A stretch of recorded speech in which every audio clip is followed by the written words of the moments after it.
Bismillahirrahmanirrahim. Alhamdulillah, Qur'an ayetlerinin ma'nalarından geldik. 121. dersga. Bu ayetler başlana 51. ayet Nisa surattan. Hali bu idala pakloniklarda, ulanın bahçilerde arasında laqırt bulgan. Bizim dinimiz yaxşı mı? Muhammed'in dini yaxşı mı deb. Ve olanın bahçileri ne etken? Ozlarını artına tuşkallarına. Ayıpmatar ki biz etseme. Euzubillahimineşşeytanirracim. Alam tara ilellezine utu nasiben minel kitabi yu'minuna bil cibti ve tağut. Ve yekuluna lillezine keferu. Haulâi ahda minellezine amanu sabîlâ. Alam tara dey. Sen görmedin mi? Aytay, bilmedin mi? Ulan eteğin işlerine dey. Kitap ahullardan. Ozlar inana cibti ve tağutka. Hançanatlar ikisi de. Cibt ve tağut. Ve olar ayta kapirlaga ozana artına tuşuyorlar barçı. Abi Sufyan ve onu yoldaşları. Bayağı çerkanın başını tutkalları anlayımsa. Olar halk arasında bayıları, hakimleri barçı. Ozana artına tuşuyan, ozana aytken ettiregan. Olar soragan zamanla ozaga. Ya bizim yolumuz tuz mu? Muhammed'in yolu tuz mu degenine qarabular ne debeykim. Ozuq da bizimki tuz degen. Biz hacılarını, hacıga gelgenlerini su içirabiz dey. Qonaqlarını siyleyibiz.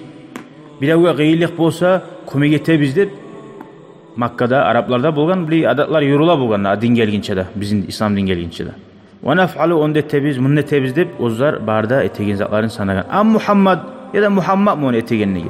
Vakat halafa dine abaihi, ataların dinine de karşı çıktı. Vakat rahma, kardeşlerini de geçti, aralıklarını uzdu. Ve farakal hurma, barda biz hurmat ettiğiniz adamına ayrıldı dey. Ara neçi bulgamasıysa adamını bulgab bola.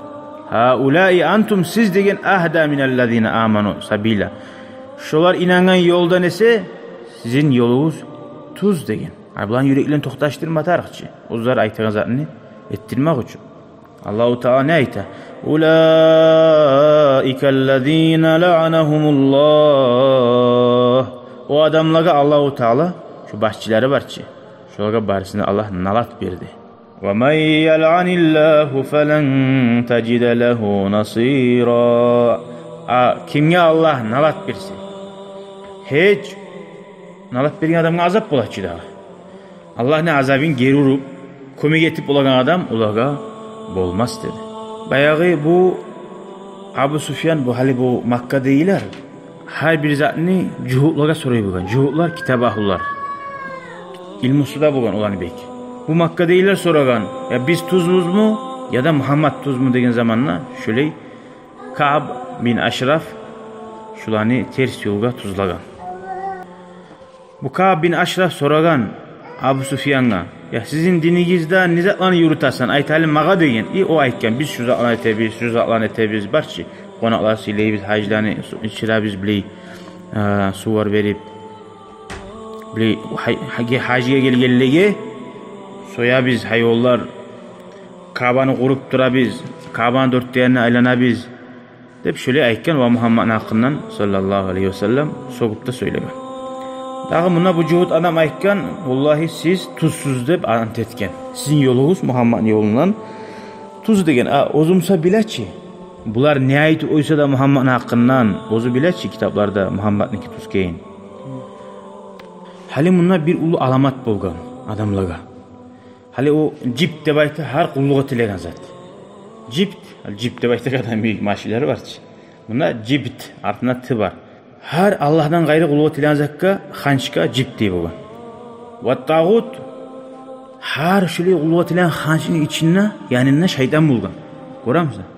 O hançka kuluğa etmeye uçun o şeytandan bir tavuşlar çığa. Şöyle bir alamat bulgan onlara inanagan. Adamlara söyleyip bulgan şu hançın içinden taban. Adamlarını aldatagan. Görür müsün? Adamlarını aldatagan. Dağa debek inandıragan. Dağı şu cuhutlar 70'den bulgan da bayta. Alimlerden cuhutlarını. Ve onlar dağda şöyle aytmada aytip sizin dininiz yaxşı Muhammed'in dininden deb kapirlerge aytken siz davet etiysiz. Muhammed'in dinini taydiriyiz deb buyurak olan İslam dininin geleceği bozmasın. Elhamdülillah İslam dininin geleceği شكرا يا ربي شكرا هديت قلبي شكرا نورت دربي شكرا شكرا يا رب